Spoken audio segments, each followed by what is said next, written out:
The Battle at Murfreesboro, Headquarters Polk's Army Corps, Shelbyville, Tennessee, January 12, 1863. Editor's Appeal. So many interesting accounts of the late sanguinary Battle of Murfreesboro have already appeared, not only in your own but other leading journals of the South, that it would seem public expectation had been fully met in that particular. Acting under this belief, your present correspondent would have remained silent, but for the reason that many incidents, as is usual on like occasions, occurred during this battle that have not been brought to light by any writer whose correspondence we have seen. Everyone who goes on or near a battlefield sees almost every occurrence in a different light from that in which it is presented to his neighbor. Hence, each man is, in many instances, differently impressed by the same facts. This, we suppose, explains the conflicting statements so often found in the letters of different correspondents from the same locality when treating of the same subject. The object of this communication is, therefore, to give you and your readers a brief sketch of a few scenes that arrested the attention of your correspondent during the progress of this terrible and startling drama, enacted on the 31st of December, amid the usually quiet cedar glades that surround the modest town of Murfreesboro. The fierce conflict that crimsoned the soil of the volunteer state with the blood of her best and bravest sons is over. The Army of Tennessee, under command of General Bragg, was never more anxious to meet or more confident of their ability to defeat the host of bold invaders that was known to be concentrating in Nashville than when, about the 20th of December, the different Army Corps were ordered to move forward in the direction of the enemy, so regulating their movements as to be able readily to cooperate with each other and with our center then at Murfreesboro.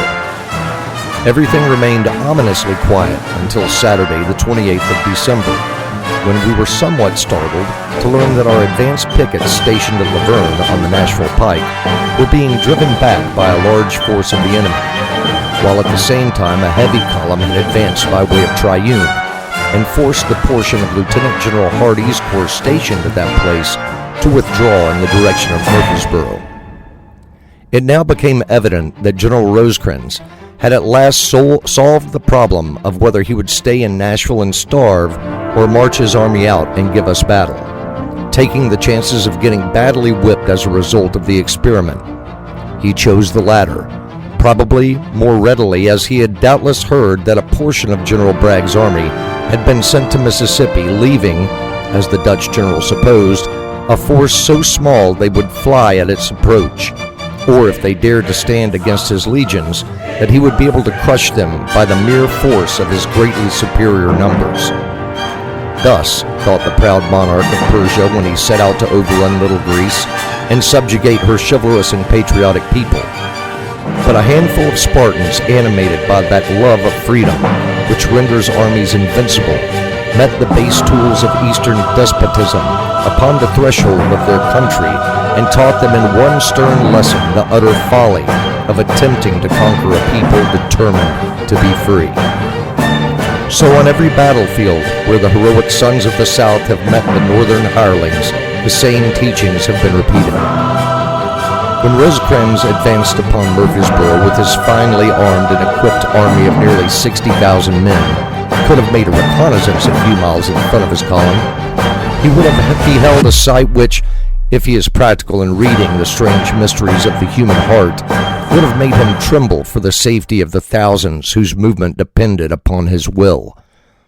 Among the cedars and behind the rocks, upon the banks of Little Stone River, stood calmly waiting his onset a little army, less than 30,000 freemen, poorly prepared to meet the unequal struggle in everything except their indomitable courage and steadfast faith in the protecting providence of the great ruler of the universe.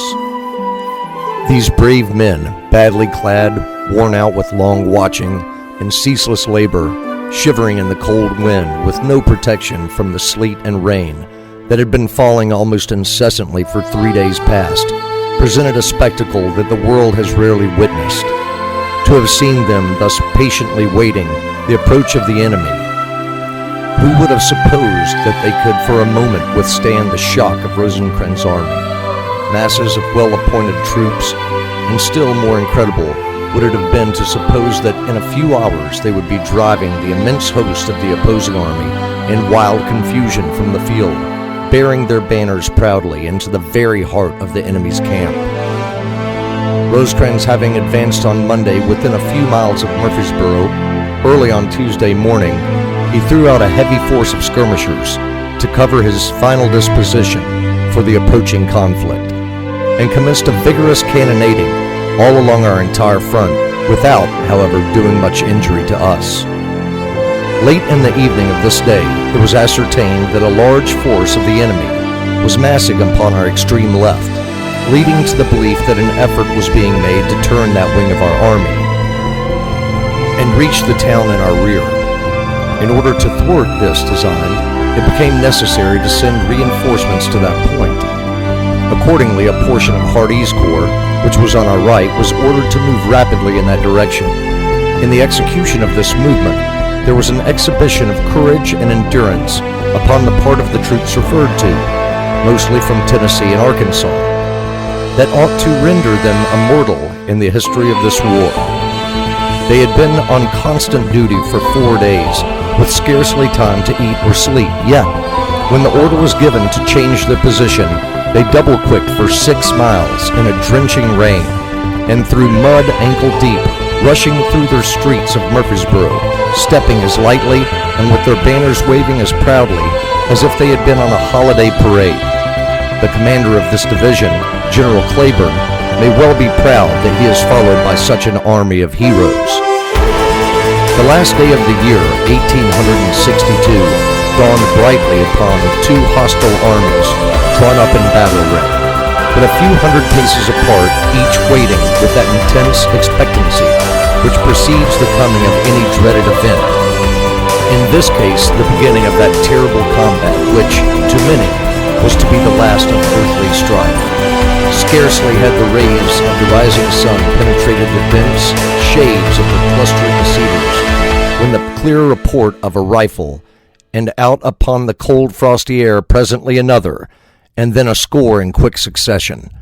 Instantly, as if by magic, a long line of worn and weary-looking men spring like shadows from the ground, where all night they had lain covered only with the winter frost, and march calmly and silently to their allotted places. At their heads, sitting quietly upon his restless charger, is a gray-bearded man, his clear flashing eye cast along the line that now stands waiting the signal from him to advance. A horseman comes dashing through the cedars and inquires for General Hardee. He is directed to the head of the column, where the old veteran still sits upon his horse, as if awaiting his coming. The courier speaks with him for a moment, when the command is heard passing down the line to move forward and engage the enemy. Then a loud huzzah rang out from the thousands of patriot soldiers, who, rushing wildly forward, overcoming every obstacle, soon come in full view of long lines of the enemy, drawn up in battle array to receive them. Nothing daunted, they press on amid storms of shot and shell, until they stand confronting their foes but a few yards distant. Heavens, what a spectacle! Thousands of rational beings engaged in the work of wholesale slaughter, glaring upon each other. Dimly seen in the dense cloud of smoke that enveloped them, they looked like horrid demons gloating over the wickedness and folly of mankind. The heart almost suspends its action. The beholder pauses, transfixed with horror, and the senses get bewildered when the whole dreadful reality bursts upon the mind, with all of its startling significance. But feelings like these vanish when we reflect that the men who stand before us are the worthless chatels of an embellied but wicked tyrant, the enemies of our country, the oppressors of our people, and the murderers of our friends, actuated by no higher motive than pillage and robbery. Impelled by this reflection, we pour our fire into the crowded ranks of the enemy, and dash on over the dead and groaning wounded until our bayonets almost reach their very faces. When appalled at the reckless daring of such soldiers, they throw down their arms and beg to surrender themselves as prisoners of war. In a short half hour from the time the battle opened, 1,700 of the Grand Army of Invasion were being marched as prisoners in the direction of Murfreesboro, which place they had expected to have reached that day under wildly different circumstances. 3 batteries of light artillery, 7 stands of colors, and a number of small arms equal to the prisoners were among the trophies that accompanied them to the rear.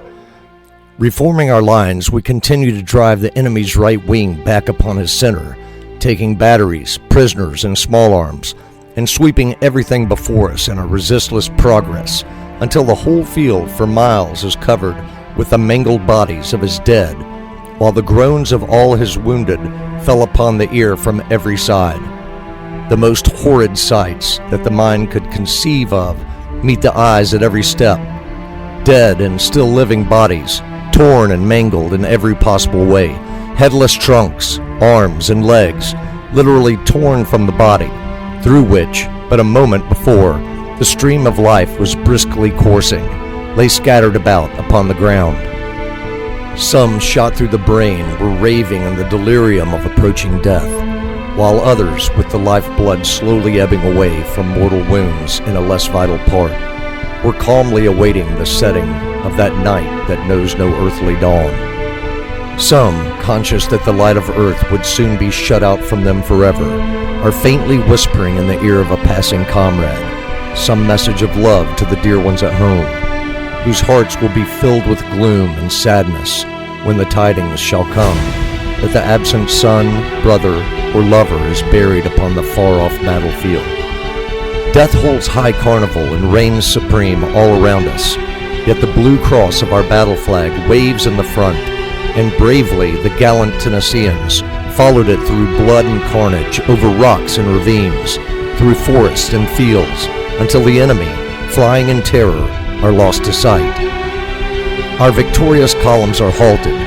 The fierce excitement of battle for the time passes away, and we look around to see who has escaped the storm of death that has just swept over us. Hundreds of our brave friends, who were so full of life and hope in the morning, have fallen to rise no more, while hundreds of others have been borne bleeding to the rear. We listen to the sound of battle raging to our right, while the thunder of Cheatham's guns heard in the center, telling us that our brother Tennesseans, under Tennessee's bravest leader, are engaged in the unequal contest, and that the enemy is making his most desperate stand. But we know that with old Frank at their head, Tennesseans are invincible and will only be defeated when the last man shall lay prostrate, bleeding upon his native soil. We are told that the federal general, gathering up the stragglers from his routed right wing and bringing forward his reserve, is preparing to fall upon Cheatham, already outnumbered, to crush him and break our center. The frightful horrors that surround us are forgotten when we hear of the danger that threatens our friends, and dismissing every thought of danger, our gallant boys clamor us to be led to their assistance. The command is given, and we hurry forward in the direction of where the heaviest firing tells us that the battle is raging with the greatest fury. There we know that we shall find Cheatham and his veteran regiments teaching the cowering foe the price of invading their native state. We came first to Smith's brigade, commanded by the chivalrous Colonel Vaughn, who rides fearlessly at their head, leading them in furious charges against the heavy columns of the enemy, each time scattering their dense masses like leaves before the storm.